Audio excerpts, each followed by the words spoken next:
Man, I'm chilling. I ain't bothering nobody. I'm just chilling. You know what I'm saying? I go shopping. I give me a mean leather jacket. I think I'm doing my thing. I'm like, I'm my own little planet. I ain't with nobody. So always got to try to one up on me, right? Have one up on me. I get a banging leather jacket. This Busta get a leather line up.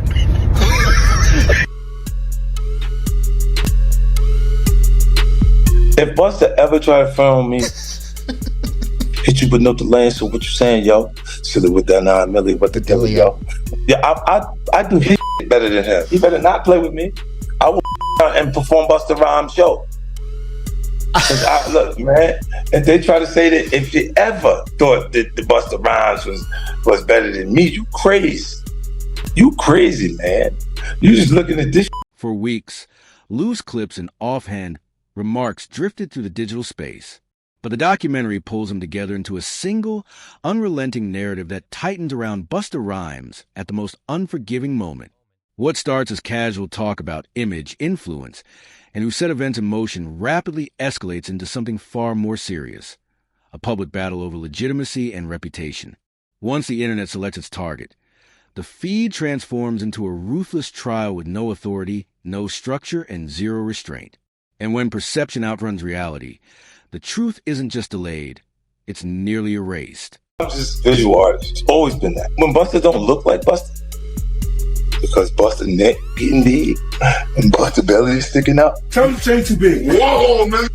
Tell that nigga change too big. He ain't have no friends. They're not telling him. Busta can't match up with 50. Is you crazy? Put that shit in front of me. Put that shit on the side. Put that shit behind me. Man, he's at a point where he just had a moment and everybody showing their appreciation for his run. Bring up the 50 Cent for bringing us out there with him on that Final Lap tour. Did the first show July 21st. My last show was November 21st. He's still on that same tour. Yeah, man. He don't play with that work. Ever since he first came to Violator and the first Get Rich or Die Trying came out, he was the only one that would jump on a plane like the shit was a cab. This is how he... There was a moment when 50 Cent and Busta operated as one force, shared momentum, collective victories, and a united front in an industry that shows no mercy to vulnerability. The documentary sharpens that contrast, revealing how fast solidarity can shift into calculated separation when pressure and controversy move in. Loyalty in hip-hop is celebrated like doctrine, yet it's seldom examined under public scrutiny. And when standing together starts to carry a cost, the real question isn't who believes, but who remains. Allies or merely onlookers. There has been so much going on in the music industry and the headlines pertaining to Diddy. How closely are you paying attention to his case, the allegations, and the things that are coming forward with him? I just kind of like to pay attention to the truth. When that time manifests, then, we'll speak about this, hopefully when that time comes. As far as I'm concerned, you know what I'm saying? But I wish the best for everyone involved. God bless everyone involved. And, I think that we should all kind of be a little more mindful of how much we speak. One of the most disturbing insights isn't rooted in the words themselves, but in how they're deliberately molded. The documentary implies that modern conflict rarely forms by accident. It's often designed for maximum exposure. A remark turns into a clip. The clip hardens into a storyline. And that storyline becomes leverage. In this economy, truth isn't the asset, attention is. And when outrage fuels a machine, the real question becomes, who actually benefits from remaining honest? Talking about Busta Rhymes before. Oh, yeah. In some of your videos. Oh, yeah. Super Zest Monster. For sure, bro. That's my thing, bro. Like, this been common knowledge, though. Like, all my promoter homies would always say, man, we gotta bring some, we gotta bring some, what they call them, I'm not gonna say it on here. They call them fun boys. They'll say, we gotta have some fun boys in the section for Busta. Cause I bodyguarded for Ghostface Killer before, you feel me? And being around him, you hear things, you feel me? I'm like, damn. And my auntie like the biggest Busta Rhymes fan, you feel me? Like every cookout she playing it, all his little fast rapping, all of that, him and Craig Mack playing that. Bro, on my soul, I'm out with a group of people. At this time, I was with Don Benjamin. You familiar with him? No, never heard of him. Model dude, like a model guy. He be doing like some rapping and stuff. His name Don Benjamin. I'm out with Don Benjamin, and the club we ended up going to, Busta Rhymes in there. So it was a little lawyer guy that was with us. And the little lawyer guy we was with, you know, he was a gay dude, super cool, feel me, good guy. The documentary crosses into volatile ground when speculation about personal identity and private boundaries is packaged as spectacle. It forces a broader cultural reckoning, questioning whether hip-hop has truly evolved enough to distinguish strength from ridicule and meaningful critique from outright erasure of humanity. When exposure is treated as entertainment, the issue isn't just taste. It's whether the culture is willing to grow beyond easy targets and cheap reactions. Rhymes wanted him in his section so bad.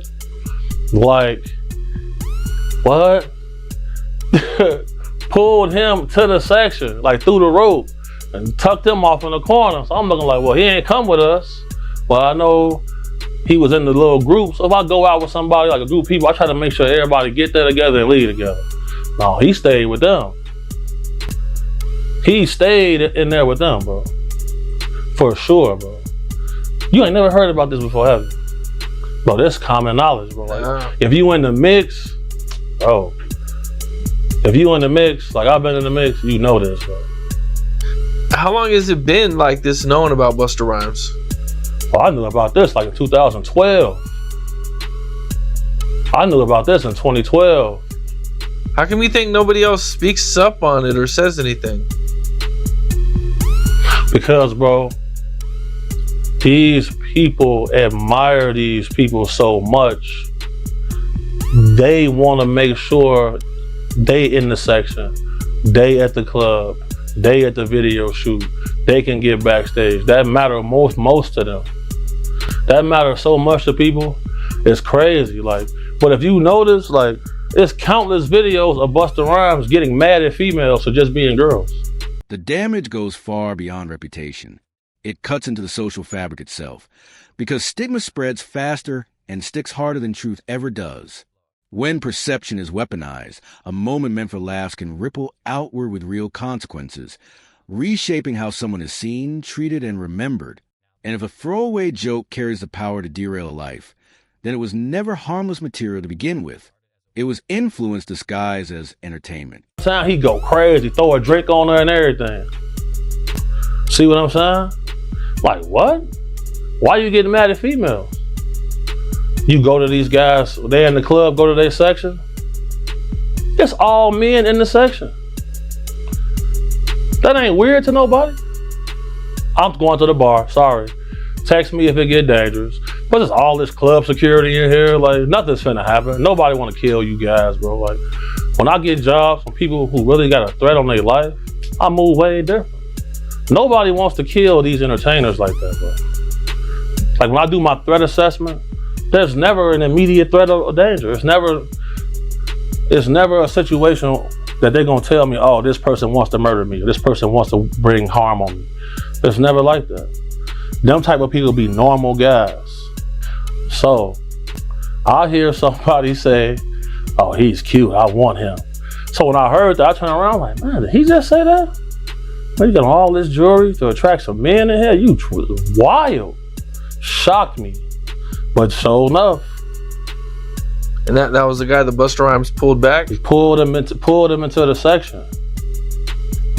Pulled him into the section, and then they walled him off like this man. I'm like, damn. And that little dude was so happy. He couldn't believe that. He was shocked. But man, you ask, bro, anybody that's in the mix, bro, like, you know, bro, most of these dudes, bro, putting on a major act. They don't want to be themselves. That's crazy. They'll get mad at you for buying bottles of champagne to get the girls. They'll get mad, oh, we don't want these bottle rats in our section. What are we here for? Why are y'all here then? What are y'all here for? Just because y'all got booked to be here, okay, but sometimes they not booked. They just in there. So, and what they looking for, it ain't gonna be what you thinking of on God. Seen it. What's up? This is Cam Capone. We got more content like this coming soon, so hit that like button, subscribe, and stay locked in to Cam Capone News. 50 doesn't debate like a statesman. He operates like a strategist.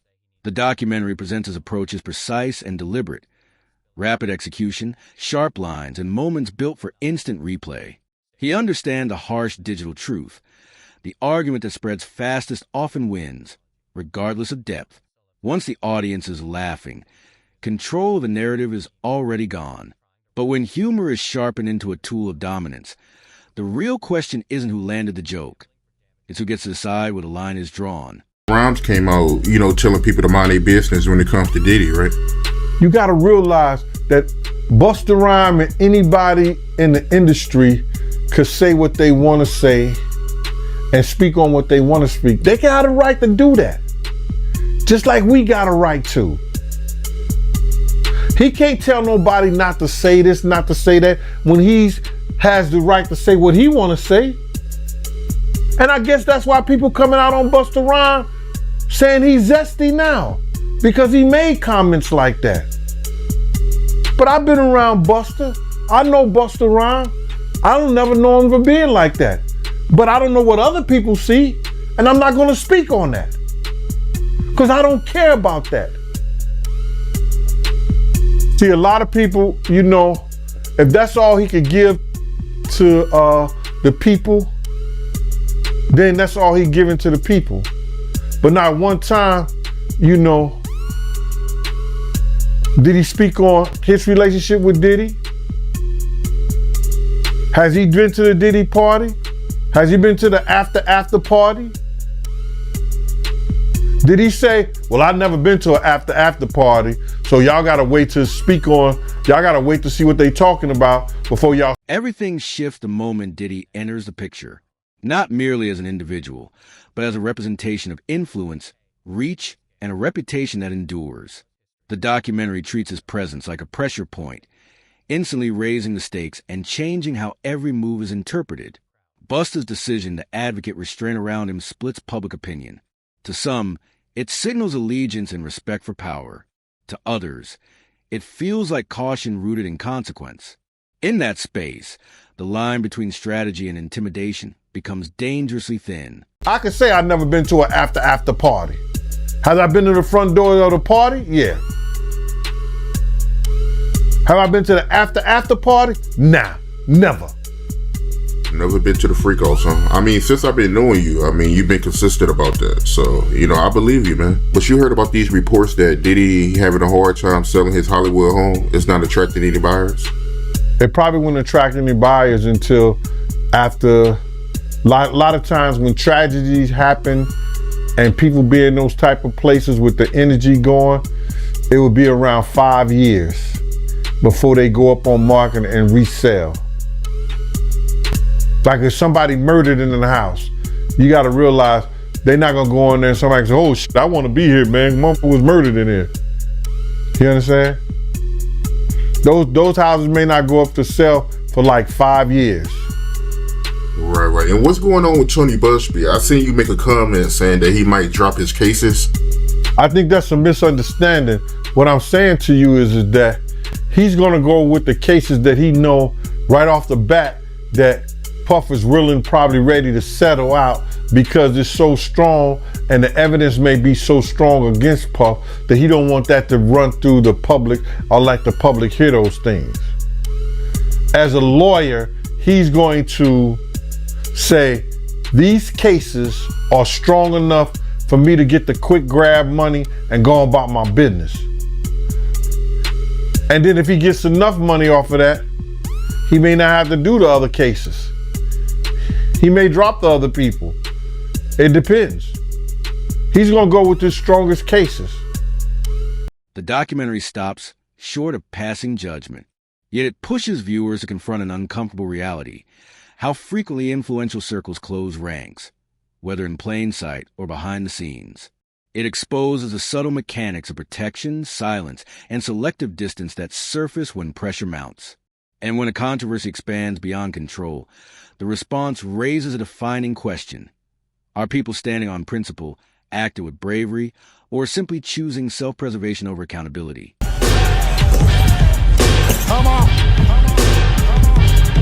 50. You know good and well that I woke up to this bullshit you done started this morning, and I was the one that was leaving everybody alone. So what you doing is giving niggas false narratives, homie.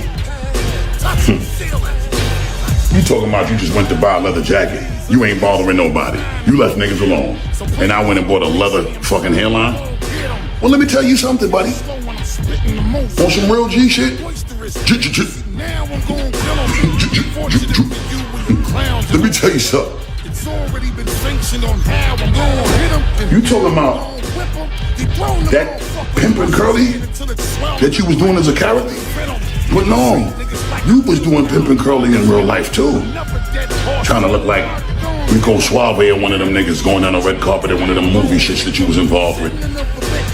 And I don't want you to use that as no excuse neither, talking about you was playing a character. You wasn't in character when you had to go down that red carpet. You could have got back to yourself, my nigga, but you chose to stay in character with that Rico Suave shit, some berries and sweet juices you had up in your head top, my nigga. Now, I do want you to know I'm your brother, so I'm gonna always support you and everything you do. I ain't been doing nothing but that since the inception of our friendship. Fired up. Now, with that being said, I got one question to the masses. There's several products that you have to incorporate to get your shit to look like Rico 50.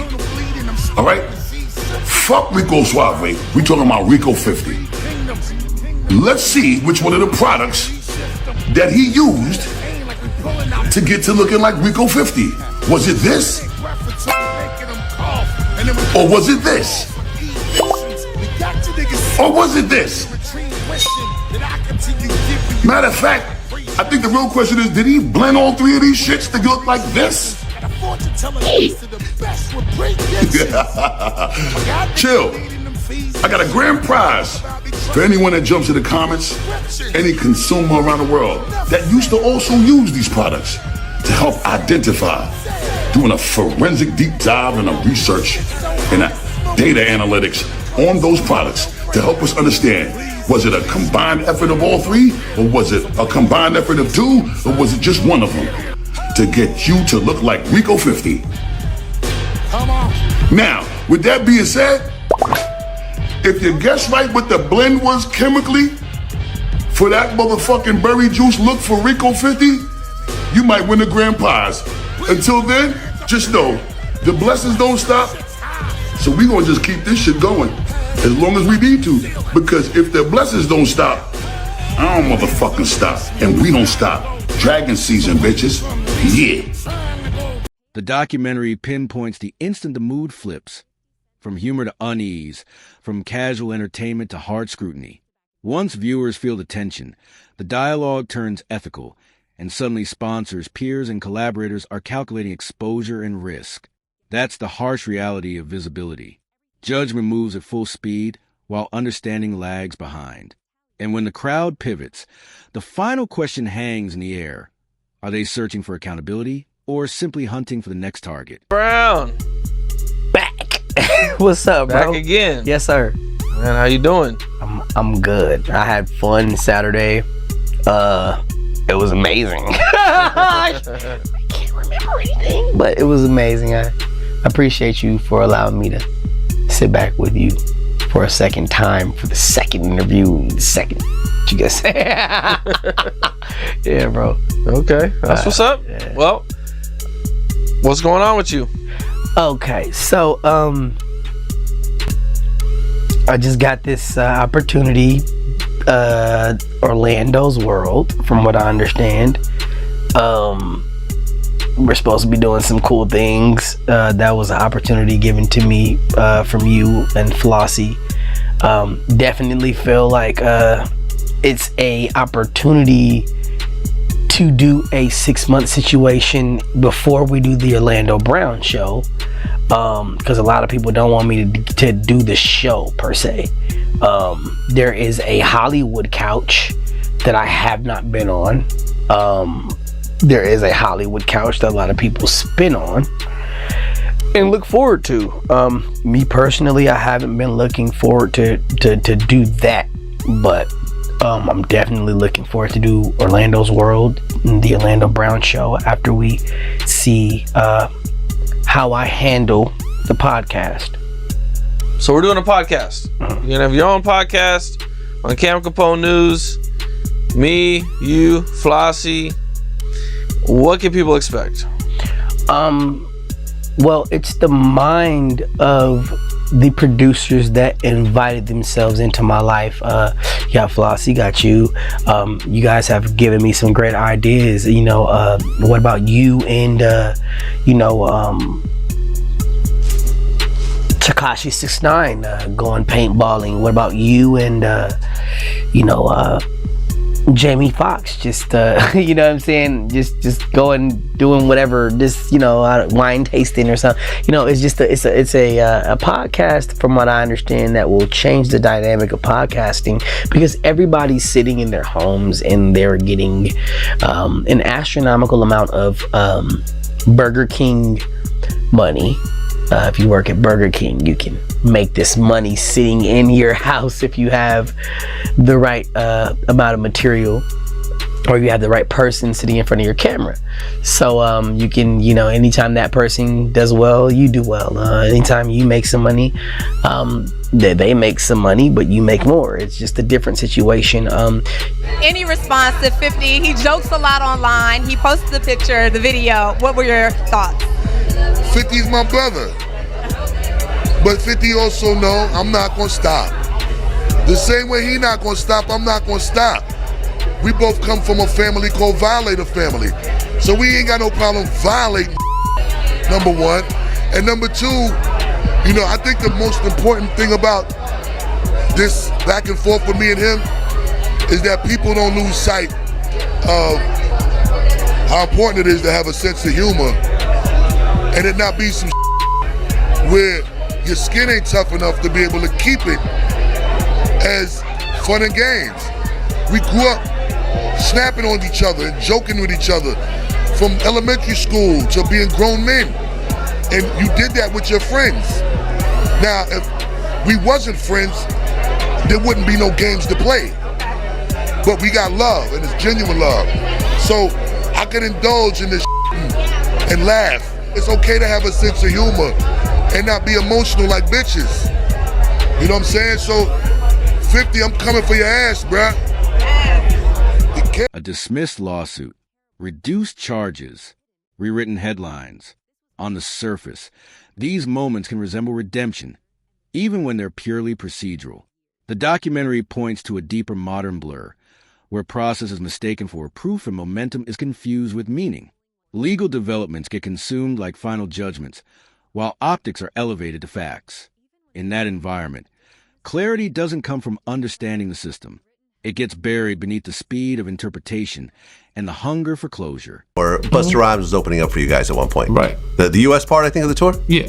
No, he came to some of Europe. Oh, some of the Europe tour? Yeah. Okay. Busta's a legend, by the way. Yes. One of the greatest hip-hop performers, of course, yes. Period. Him and Wyclef, I put near the very top out of all performers. Okay.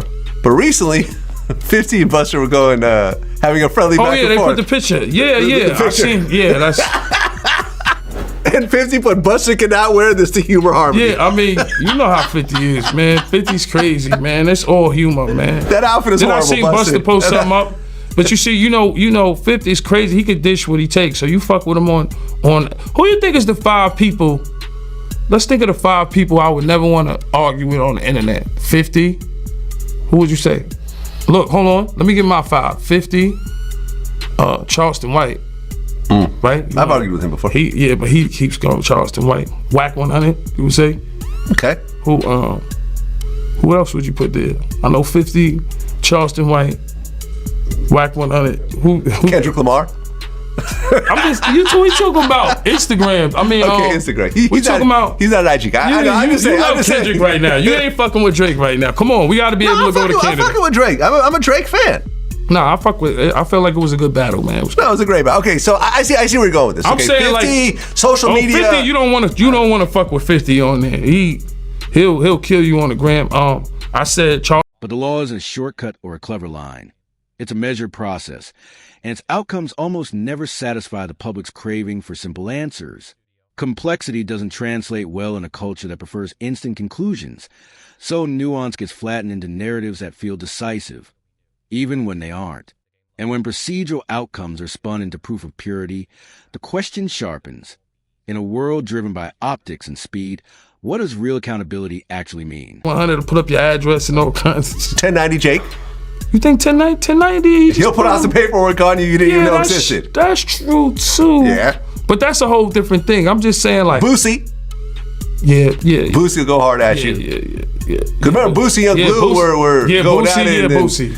And then, unfortunately, Boosie's my man, but I don't agree. He basically pointed out that Young Blue's child, I think, was autistic, and he kind of took a shot at that. I like Young Blue, Boosie. I like both of them. I try to stay out of it. Hopefully, they can work it out. You know. Yeah. They both got a lot of money.